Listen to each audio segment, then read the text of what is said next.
మీ business ఏదైనా మీ ఊర్లో promotion చేయాలంటే అది సుమన్ టీవీతోనే సాధ్యం. ఇప్పుడే సంప్రదించండి.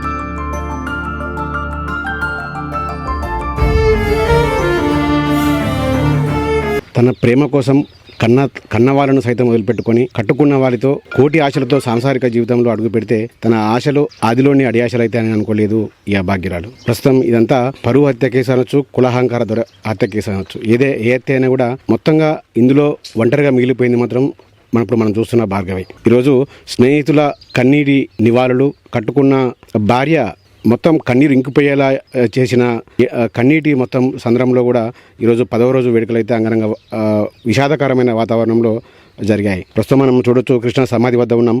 కృష్ణ సమాధి వద్ద ఏదైతే కృష్ణకి ఇష్టమైందో అంది స్వీట్స్ కానీ, కేక్ కానీ, ఇవి సాఫ్ట్ డ్రింక్స్, ఇవన్నిటిని కూడా, ఫ్రూట్స్, వీటన్నిటిని కూడా సమాధి కృష్ణకు ఇష్టమైన ఆహార పదార్థాలన్నింటిని కూడా ముందు అక్కడ కృష్ణ సమాధి వద్ద ఉంచే తర్వాత తన తినాలనే ఉద్దేశంతోనే ఉదయం నుంచి కూడా ఏమి తినకుండా ఉంది భార్గవి. ఇదొక్క రీజన్ చాలు బంటిపై భార్గవికి ఉన్న ప్రేమను చెప్పడానికి. మనం ఒకసారి అయితే మాట్లాడదాం. చెప్పమ్మా భార్గవి, ఈ సమయంలో మిమ్మల్ని మాట్లాడించకూడదు, కానీ మీ ప్రేమ విలువ సమాజానికి తెలియాలనే ఉద్దేశంతోనే మీతో మాట్లాడించడం జరుగుతుంది. ఏంటమ్మా, ఇప్పుడు అందరూ ఈరోజు 10వ రోజు, దాదాపు అన్ని కార్యక్రమాలు అయిపోతాయి. రేపటి నుంచి నువ్వు ఒంటరిదానివి. ఏంటి, ఎలా జరగబోతుంది నీ పోరాటం? అంటే ఇది అయ్యే వరకు ఫైట్ చేస్తాము. తర్వాత నేను ఉంటానని లేదు. మా బంటి ఫ్యామిలీ నుంచి నాకు చాలా బాగా సపోర్ట్ ఉంది. వాళ్ళతో ఉంటా నేను. ఇంకా మా మామయ్యని చూసుకుంటా. మేము మంచిగా ఉంటాం. ఇంకా వీళ్ళకి శిక్ష పడేలాగా ఖచ్చితంగా మేము పోరాడతాం దీనికోసం. ఏమనిపిస్తుంది చిన్నతనంలోనే ఇలా జరగడం? చాలా బాధాకరంగానే. అసలు ఇలాంటి పరిస్థితి ఏ అమ్మాయికి రాకూడదు. అదే ఫైట్ చేస్తాను నేను ఖచ్చితంగా. నాతోనే అసలు ఇలాంటి హత్యలు ఆపేయాలి ఇంకా అని చెప్పి నేను చాలా ఫైట్ చేస్తాను దీనికోసం. ఎక్కడికైనా ఏడదాకైనా వెళ్తా దీనికోసం. నేను ఇంకో అమ్మాయికి ఇలాంటిది జరగకూడదు. ఇంకా కులాలు, మతాలు అంటూ సమాజంలో ఇటువంటి దారుణాలు పాల్పడే వరకు ఏ మెసేజ్ ఇస్తావమ్మా నువ్వు? అంటే కూతురు ప్రేమను కూడా కొంచెం అర్థం చేసుకోవాలి కదా. ఏ తల్లిదండ్రులైనా సరే చిన్నప్పటి నుంచి పెంచుతారు గారాబంగా. సరే, ఏ బట్టలు అంటే ఆ బట్టలు, ఏదంటే అది కొనిస్తారు. సరే, కొంచెం పెద్ద అయినాక కూడా అతను ఇష్టం అవుతుంది, నాకు ఇష్టము అని చెప్పినప్పుడు ఆలోచించండి. అతనితో వెళ్ళి మాట్లాడండి. సరే, మంచోడా కాదా కనుక్కోండి. మీరే కనుక్కున్న తర్వాత ఆయనకు జాబ్ లేదా, ఏం లేదు, మీరు ఇప్పిస్తారా, వాళ్ళని చేసుకోమంటారా చెప్పండి. కానీ మరి ఇంత విడదీసే అంత హత్యలు చేయడం అవసరం లేదు అసలు. సరే, వాళ్ళ ఇంట్లో నుంచి వెళ్ళిపోయారు, మీరు వద్దు, మీరు ఒప్పుకోవట్లేదని వాళ్ళు వదిలేసేయండి. చనిపోయింది అనుకోండి మీ కూతురు, సరే మీ అబ్బాయి అనుకో, చనిపోయింది అనుకోరి.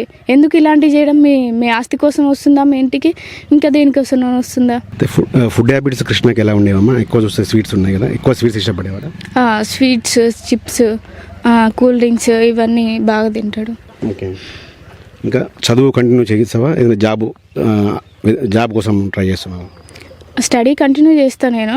నాకు ఏదైనా ఒక ఉపాధి కలిగిస్తే ఇంక నేను మా మామయ్యని చూసుకోవాలి కదా, అది చూసుకుంటే నేను చదువుకుంటా. ఓకే. ఇంకా యూత్కు ఏం మెసేజ్ ఇస్తావు? అంటే ఏంటి, యూత్కు మీలాంటి చాలామంది ఇప్పుడు మన మిర్యాలగూడలో అమృత ఉంది. అంటే ఆమె కూడా కొద్దిగా డేర్గా, మీలాగానే డేర్గా ఆమె జీవితం మీద బతుకుతూ ఉంది. ఇంకా ఇటువంటి కావద్దంటే ఏం చేయాలి? ఫస్ట్ ఇలాంటి కంటిన్యూ కావద్దు అంటే నేను ఫస్ట్ దీన్ని ఆపేయాలి, దీనికి ఏదో ఒక చట్టం తీసుకురావాలని చెప్పి నేను ఫైట్ చేస్తా. ఇంతటితోనే ఆగిపోవాలి. ఇంకో అమ్మాయి దగ్గరికి వెళ్ళొద్దు, ఆలోచన కూడా ఎవరికి రావద్దు. మీ పేరెంట్స్ దగ్గరికి వెళ్ళే ఆలోచన లేదా? లేదు. ఎంతైనా ఇప్పుడు కట్టుకున్న వాళ్ళని కోల్పోయావు, మీ కుటుంబ సభ్యులు జైల్లో ఉన్నారు, అంటే ఏమనిపిస్తుంది మీకు? అంటే వాళ్ళు ఒప్పుకుంటే ఇలాంటి పరిస్థితి వచ్చేది కాదు అసలు. అందరం హ్యాపీగా ఉండాలి. లేకుంటే ఒప్పుకోకపోతే మీకు ఇష్టం లేదంటే వదిలేయండి. మేము ఆల్రెడీ హ్యాపీగానే ఉన్నాం. మా మధ్యలోకి వచ్చి ఇలాంటిది చేసి ఇప్పుడు మీరు బాధపడుతున్నారు, నేను బాధపడుతున్నా. ఎందుకు అలా చేయడం? ఇది భార్గవి చెప్తా ఉన్నది. తన భర్తని కోల్పోయినా కూడా తన బంటి ఫ్యామిలీనే తన ఫ్యామిలీగా భావిస్తూ ఉంది. బంటి తరపున స్నేహితులు కూడా ఆమెకు మోరల్ సపోర్ట్ ఇస్తూ ఉన్నారు. ఎవరైనా స్నేహితులు పోతే దాదాపు మనం మర్చిపోతూ ఉంటాం, 1-2 రోజులకే ఎవరో చనిపోయారులే అనుకుంటాం. కానీ ఇక్కడ బంటి స్నేహం కూడా చాలా ఇంపార్టెన్స్ ఇచ్చారని వీళ్ళ స్నేహితుల ద్వారానే తెలుస్తుంది. చాలామంది స్నేహితులు, వందలాదిగా స్నేహితులు ఇక్కడికి వచ్చి ఈమెకు మోరల్ సపోర్ట్ ఇస్తున్నారు, మేమున్నామంటూ చెబుతున్నారు. ఏదేమైనప్పుడు కూడా చట్టాలు మారవాలి. ఖచ్చితంగా ఈ సమాజంలో పేరెంట్స్ యొక్క ఆలోచన విధానం మారితేనే ఇటు నాలాంటి వారు ఇలా బాధపడరని కూడా బంటి చెబుతా ఉంది. ఇప్పటికైనా పేరెంట్స్ మారాలి. అదేవిధంగా ఇటువంటి దారుణాలకు పాల్పడిన వారికి శిక్షలు కూడా అదేవిధంగా పడాలని కూడా భార్గవి కోరుకుంటా ఉంది.